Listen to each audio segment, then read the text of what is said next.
Penyebab siksa kubur yang tak berhenti. Setiap manusia pasti akan menemui ajalnya dan akan hidup di alam barzah.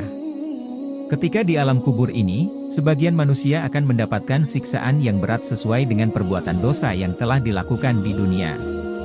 Dalam buku berjudul Rahasia Ruh dan Kematian, karya Ibnu Qayyim al-Jauziyah yang ditahqiq Syekh M. Ayyub al-Ishlahi dijelaskan bahwa siksa kubur ada dua jenis. Pertama, siksa kubur yang berkelanjutan dan siksa kubur yang bersifat sementara. Siksa kubur yang berkelanjutan adalah semua jenis siksa selain yang disebutkan di dalam hadits-hadits tertentu yang menyatakan bahwa ada siksa yang diringankan dari para penghuni kubur di antara nafhatain, dua tiupan sangkakala.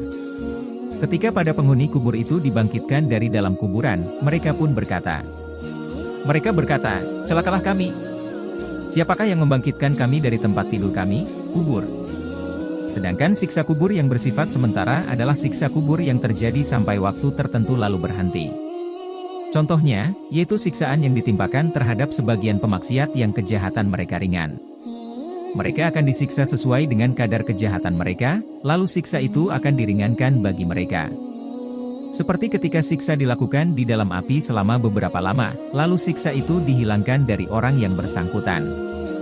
Mungkin pula siksa yang ditimpakan kepada seseorang menjadi terhenti berkat doa, sedekah, istighfar, pahala haji, atau bacaan tertentu yang sampai kepadanya dari karib kerabatnya atau orang lain. Hal ini sama seperti ketika seorang pemberi pertolongan, Syafi, memberikan pertolongan kepada orang yang disiksa di dunia sehingga orang tersebut selamat dari siksa berkat pertolongan orang tersebut. Namun, pertolongan, syafaat, seperti ini dapat terjadi tanpa adanya perkenan dari orang yang diberi pertolongan. Adapun Allah Subhanahu wa Ta'ala tidak pernah ada seorang pun yang mengajukan pertolongan, syafaat, di hadapannya, kecuali setelah adanya izin darinya. Allah lah yang memberi izin bagi pemberi pertolongan, Syafi, untuk memberi pertolongan jika dia berkenan untuk mengasihi orang yang diberi pertolongan, syafaat, tersebut.